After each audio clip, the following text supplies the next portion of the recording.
मित्रों, क्या आपने कभी सोचा है कि अगर भगवान शिव का ना आदि है और ना ही अंत, तो फिर वे आए कहाँ से? क्या उनका वास्तव में कोई जन्म नहीं हुआ था? हमारे शास्त्रों में इन प्रश्नों का उत्तर कई रहस्यमय कथाओं में छिपा है। आज हम आपको बताएंगे भगवान शिव के जन्म का वह रहस्य जो शायद आपने पहले कभी नहीं सुना होगा। तो चलिए शुरुआत करते हैं उस रहस्यमय यात्रा की जहाँ से सृष्टि और शिव दोनों की कहानी शुरू होती है। शिव पुराण के अनुसार भगवान शिव स्वयंभू है, यानी वे न तो किसी के द्वारा जन्मे हैं और न ही किसी के कारण उत्पन्न हुए। वे स्वयं अपने आप में पूर्ण है। परंतु विष्णु पुराण में एक अलग कथा मिलती है जिसमें कहा गया है कि भगवान विष्णु की नाभि से निकले कमल से ब्रह्मा की उत्पत्ति हुई और ब्रह्मा के तेज से शिव का जन्म हुआ। इसी वजह से कई स्थानों पर कहा जाता है कि शिव ब्रह्मा के पुत्र है। लेकिन यह कथा यहीं खत्म नहीं होती।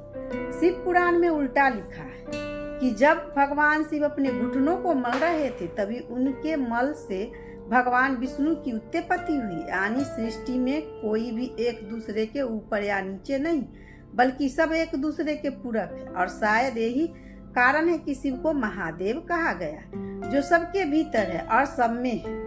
अब एक बार की बात है, ब्रह्मा और विष्णु में इस बात को लेकर भी बात छिड़ गया कि उन दोनों में कौन श्रेष्ठ है। दोनों अपने अपने महत्व का गर्व कर रहे थे। तभी अचानक उनके सामने एक असीम प्रकाश स्तंभ प्रकट हुआ, जिसका कोई आरंभ और कोई अंत नहीं दिख रहा था। तभी एक दिव्य आवाज गूंजी, जो भी इस ज्योति का अंत खोज लेगा वही सर्वश्रेष्ठ कहलाएगा। यह सुनकर ब्रह्मा ऊपर की ओर उड़ चले और विष्णु नीचे की ओर बढ़े। हजारों वर्षों तक खोजने के बाद भी न किसी को ऊपर का अंत मिला न नीचे का। अंत में दोनों थक कर लौट आए। तभी उस ज्योति स्तंभ से भगवान शिव प्रकट हुए। उनके प्रकट होते ही ब्रह्मा और विष्णु दोनों ने उनके चरणों में प्रणाम किया। लेकिन जब शिव ने पूछा कि क्या तुम दोनों को अंत मिला, तब विष्णु ने सच कहा कि वे नहीं पा सके, जबकि ब्रह्मा ने झूठ बोल दिया कि उन्होंने शीर्षक देख लिया है। यह सुनकर शिव ने क्रोधित होकर ब्रह्मा को श्राप दिया कि अब धरती पर उनकी पूजा नहीं होगी। इसी कारण आज तक भगवान ब्रह्मा के मंदिर बहुत कम है। इसी कथा के कारण शिव को आदि अनादि कहा गया है, जो कभी जन्म नहीं लेते और ना ही नष्ट नहीं होता। लेकिन मित्रों, इनके बाद भी एक सवाल रह जाता है, अगर शिव स्वयंभू है तो फिर विष्णु पुराण में उन्हें ब्रह्मा का पुत्र क्यों कहा गया है? इसका उत्तर मिलता है शिव पुराण की एक और कथा में। जब ब्रह्मांड जलमग्न था और सृष्टि का कोई अस्तित्व नहीं था, तब केवल भगवान विष्णु शेषनाग पर क्षीर सागर में विश्राम कर रहे थे। उनकी नाभि से कमल निकला और उस कमल से ब्रह्मा प्रकट हुआ। ब्रह्मा और विष्णु जब सृष्टि की रचना को लेकर विचार कर रहे थे, तभी अचानक एक तेजस्वी बालक उनके सामने प्रकट हुआ। वही थे भगवान शिव। ब्रह्मा उस बालक को पहचानना नहीं पाया और अहंकार में कह बैठे, तुम कौन हो? शिव ने कहा, मैं वही हूँ जिससे तुम दोनों की उत्पत्ति हुई है। लेकिन ब्रह्मा को विश्वास नहीं हुआ और वे चले गए। विष्णु ने दिव्य दृष्टि से देखा कि वह बालक कोई साधारण नहीं बल्कि स्वयं महाकाल है। बाद में ब्रह्मा को अपनी भूल का एहसास हुआ और उन्होंने भगवान शिव से प्रार्थना की कि वे उनके पुत्र रूप में जन्म ले। शिव ने मुस्कुराते हुए उनकी प्रार्थना स्वीकार की और कहा, जब समय आएगा तो मैं तुम्हारे पुत्र के रूप में प्रकट होऊंगा।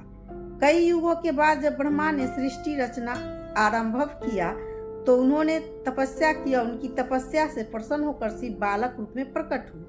यही बालक रुद्र कहलाया। कहते हैं कि जब वह बालक प्रकट हुआ तो वे प्रसन्न होकर शिव बालक रूप में प्रकट हुए। यही का बालक रुद्र रूप कहलाया। कहते हैं कि जब वह बालक प्रकट हुआ तो वह लगातार रो रहा था। ब्रह्मा ने कारण पूछा तो उसने कहा, मुझे कोई नाम नहीं दिया गया इसलिए मैं रो रहा हूँ। तब ब्रह्मा ने कहा, तुम रुद्र कहलाओगे। रुद्र का अर्थ होता है जो रोदन करे, यानी जो रोता है। लेकिन शिव को यह नाम पसंद नहीं आया। तब ब्रह्मा ने उन्हें 108 नाम दिए। भव, शंभु, ईशान, पशुपति, महादेव आदि यही 108 नाम आज भी शिव के विभिन्न रूपों से पूजे जाते हैं। अब बात करते हैं उस कथा की जो शिव के माता पिता का रहस्य उजागर करती है। श्री भगवत देवी भागवत महापुराण में स्पष्ट लिखा है कि इस संपूर्ण सृष्टि में मूल में 2 तत्व है, काल और शक्ति। काल रूपी सदाशिव और शक्ति रूपी देवी दुर्गा ही इस ब्रह्मांड के सच्चे माता पिता हैं। उन्हीं से ब्रह्मा, विष्णु और रुद्र की उत्पत्ति हुई। कहा गया है कि जब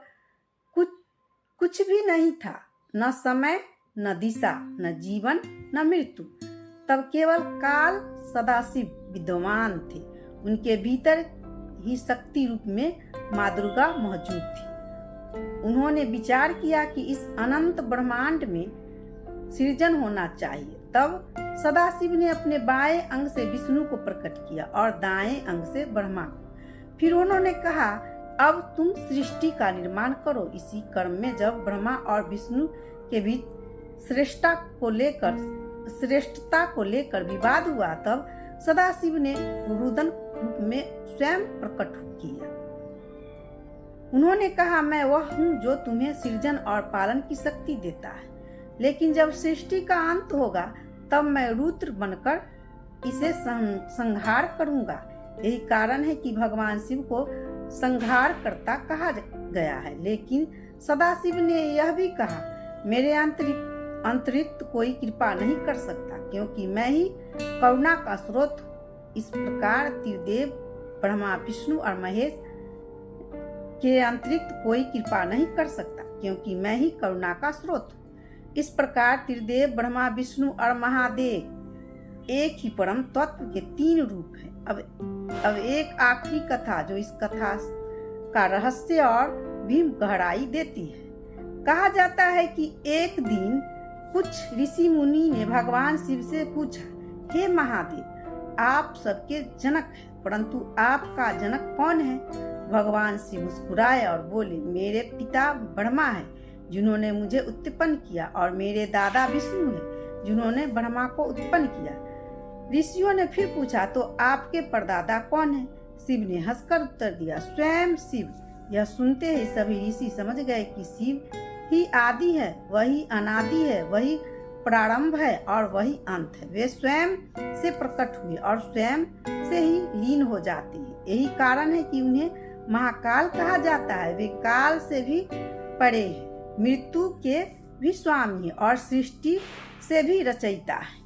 उन्होंने ही सृष्टि की गति तय की, उन्होंने ही जीवन और मृत्यु के चक्र को बनाया और अंत में वे ही सबको मोक्ष प्रदान करते हैं। इस प्रकार मित्रों, भगवान शिव के जन्म का रहस्य किसी एक रूप में नहीं समाया जा सकता है। वे कभी रुद्र हैं, कभी सदाशिव, कभी महेश, कभी शंकर, पर हर रूप में वही एक ऊर्जा है जो इस ब्रह्मांड को चलाती है। वे स्वयं भी ब्रह्मा और ब्रह्मांड भी उन्हीं से है। इसलिए कहा गया है, शिवोहम, यानी मैं शिव हूँ, क्योंकि हम जीव हर अंश, हर चेतना में वही ऊर्जा है बसती है जिसे हम शिव कहते हैं। यही वह सत्य है जिसे जानने में मनुष्य को आत्मज्ञान प्राप्त होता है। शिव केवल कोई देवता नहीं, बल्कि वह तत्व है जो सृष्टि के हर कण में व्याप्त है। इस एक प्रकार, एक चेतना, एक आश्वत सत्य। हर हर महादेव। हेलो दोस्तों, अगर आपको यह वीडियो पसंद आई होगी तो मेरी वीडियो को लाइक करें, सब्सक्राइब करें और दोस्तों के साथ शेयर करें। तो बोलिए प्रेम से हर हर महादेव की।